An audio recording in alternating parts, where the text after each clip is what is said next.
Hi guys, welcome to Transfer Talk Part 2. So this is the series where I talk about new transfers that's happening around the Premier League. So what we're going to start off today is with Tottenham. So Tottenham have just announced that they've signed Richarlison today for 60 million, I do believe. In my opinion, that's a really good signing. I think Richarlison's a great signing for Spurs and will take them towards the next level, I'd say. But thing with Richarlison is game time. Now the problem with Tottenham and the game time is that Richarlison might not play many games because of Son and Kane, and I do think they've got Kulusevski as well, so which is another great signing. However, I do believe Richarlison is going to be a great signing for Spurs. I think he'll be a good squad player. Especially, I mean, if Son or Kane gets injured, for example, I think Richarlison will slot in really well. 60 million on the fee, I think, is a bit much. So I think it would have been around 35-40 million, but 60 million it is. I guess it is what it is when the smaller teams ask for more money. But I think that's a good deal for Spurs. I think, like I said, he's versatile. Can play on the left, can play on the right, can play up front. And he will bring a lot more options to Tottenham itself. Perisic as well is another one they've signed as well, which I think is going to be a good signing at left wing back. Age is against him, but however, Perisic, to be fair, has been consistent at the top level ever since. But he's always been at the top level. To be fair, a lot of people thought he was downgrading, but yeah, I mean, I think he'll be a good signing for Tottenham. On Tottenham else, I don't know if they're still in for Rafinha or whoever else they might try and go for, but I think Tottenham's done okay on business wise so far in terms of transfer windows. They haven't done woeful, but I still think they still need to improve their defense. And I think I know Longley is coming in from Bath on a season-long loan. Personally, I don't think that's a good signing from Spurs. Longley for me hasn't. I've seen him a couple of times at Barcelona. He's been absolutely horrendous, to say the least. Like, he's been awful. Like, he doesn't. Good thing about him is he's a passing centre back, so can pass out the back. But defensively, he's so weak. He's not dominant in there. He's poor, is what I would say. I mean, under Conte at Spurs, he might get better.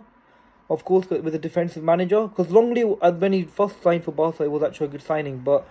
After the last couple of years, he's been really bad, and he's been benched by, a finished PK and Umtiti. Even when he came back from injury for a bit, Umtiti was starting ahead of him, and that says a lot.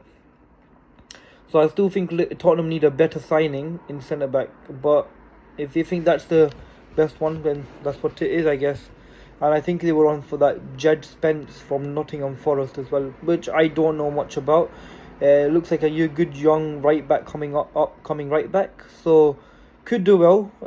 Whether he does or not, well, only time will tell. On to Arsenal.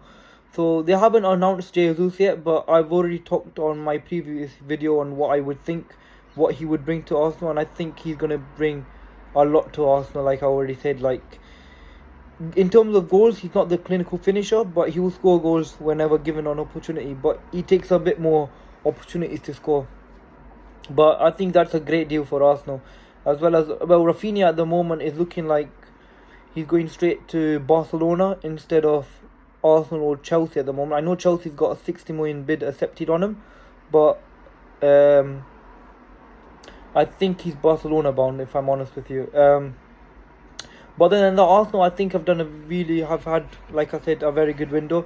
They let go of Matteo Guendouzi today. The permanent deal has been completed. I think that's a big loss for Arsenal, especially considering how good Guendouzi has been over the last couple of seasons.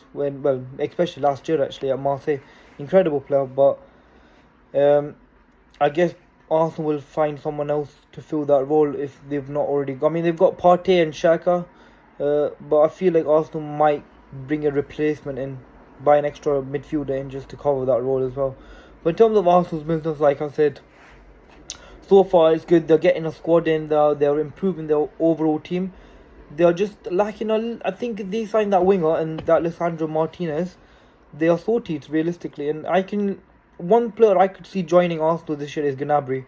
If Arsenal miss on Rafinha, I see Gnabry going to Arsenal definitely on a possible 40-45 million deal. Only time will tell, I guess, but I know Gnabry is open to leaving because his contract runs out next year. So that does look like a good move for all parties. On to Chelsea. Chelsea are doing really well so far in the transfer window. Well, they haven't signed anyone just yet, but Rafinha would be a good signing for them if they get him. I know Sterling's most likely going to be coming in. I've heard somewhere that Sterling to Chelsea is basically done. Apparently for 55 million, which would be a good deal for Chelsea, to be fair. A good signing that will improve their left-hand side or even their right-hand side if they want to play him on the right. Other than that, I know they're after De Ligt for centre-back. Nathan Ake they're in for as well, but Nathan Ake, as far as I'm concerned, Man City will not sell him. And Nathan Ake himself does not want to leave. Neymar's another possible for Chelsea. That is going to be an incredible deal if it happens, but I personally don't see it happening to Chelsea. It's going to be hard because of his wages. I don't see Chelsea or Man City or any other team giving him what the wages that he wants, so it's going to be a tough one, I guess. But so far, Chelsea are trying to make moves quick, so we'll see what they can get in the next couple of days. Manchester United signing Malacia from Feyenoord, I think it was. Again, I don't know much about Malacia, but he looks like a good left back that will come in, a good young left back with potential, I guess. I think Shaw needs the competition, especially when Shaw was quite poor last year. But I think that would provide good competition for Shaw himself, and I think Malacia will. I think he could surprise a few, to be fair. I think he could realistically. Frankie de Jong, it's the same over and over again. I think I've been talking about him for a while now. I don't know what's going on with Frankie de Jong. All I know is United again haven't put the bid that Barcelona want. I do expect it, however, to speed up in the next couple of weeks and United to get Frankie de Jong. But who knows what's going to happen with that, because it just depends on do Barcelona cave in or do United finally cave in as well. Or do United cave in, yeah. So, I don't know. And I feel like Barcelona might cave in because they need the money. And as you can see, they're struggling to sign Lewandowski at the moment. So they kind of need the money if they're going to go and get Lewandowski. So let's see what happens on the Frankie de Jong front. Anthony, I've not heard much about him recently, but I expect him to join Manchester United eventually at some point. And also Lisandro Martinez is there as well. I know United have offered 40 million for him, 6 million more than what Arsenal have offered, but I don't know what's happening on that. I don't know whether Lisandro Martinez wants to join or not, but I guess we will find out in the next couple of possible days, I'd say. And finally on to mighty Man City. So we signed Ortega. We've confirmed the signing of Ortega today, which I think will be a great backup to Ederson. He would push him quite a lot. I think Ortega's been phenomenal in the Bundesliga the last couple of seasons. I've seen a lot of Bundesliga matches, like I've said, and I think he'll be a good signing for us. Most likely going to be playing on the Capital One Cup, FA Cup games, and most likely some Champions League games as well. So I see him, taking part in them. But I think he'll be a good backup. Calvin Phillips completed his medical today, so that should be officially signed either later tonight, but more realistically I think it will be tomorrow morning or tomorrow afternoon, because Man City usually wait the next day to announce a player after the medicals. So I think that's going to be an exciting, like I said, for 42 million. I'm absolutely excited for the arrival of Calvin Phillips.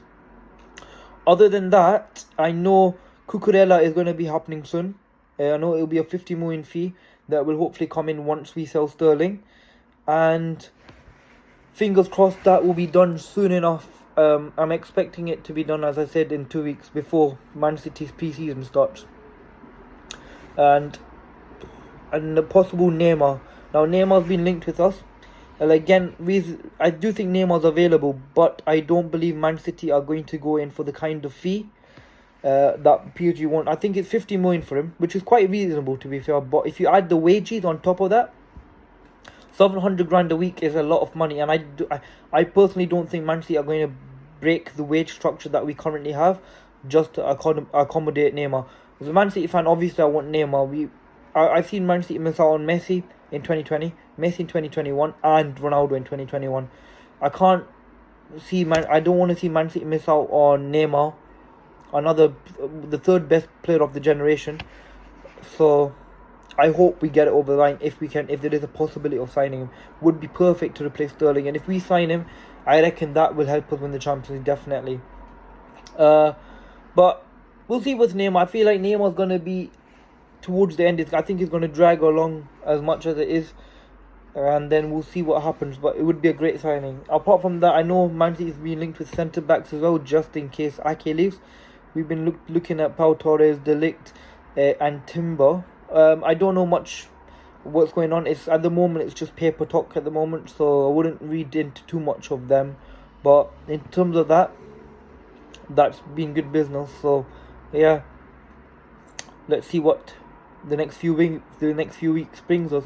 Hopefully Cucurella and possible Neymar. And Liverpool, I haven't heard Liverpool. I don't think are making too much moves at the moment. I know that Mo Salah signed a new 3-year deal today, which I think is going to be great for Liverpool. I mean, I'm surprised he actually caved in. I mean, I thought Salah was going to leave them because he wanted 400 grand a week, but he's accepted the 350 grand a week proposal by Liverpool, and he will be remaining there. And I think that's going to be a big signing for Liverpool. Like, it probably feel like a new signing for Liverpool, as Salah is one of the best players in the world, and you want to do everything to keep them. So massive news for Liverpool going into next season. And on whatever news they have coming out, I will for sure keep you up to date with it. But guys, that's all the transfer talk at the moment that's swinging around. Some new, some old. But let me know on what you guys think on, well, whatever team you support. And let me know what you guys think on the possible transfer news that is dropping to either Chelsea, Man City, Liverpool, Man United, Tottenham, or even Arsenal. And let me know if you think it's a good deal, a bad deal. And let me know on any other possible deals that might happen that I haven't covered on this video here.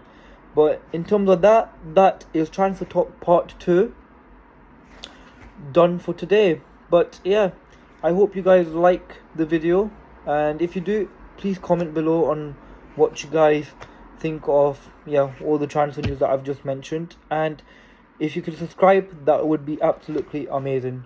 So yeah, much appreciated guys. Thanks for watching. See you later.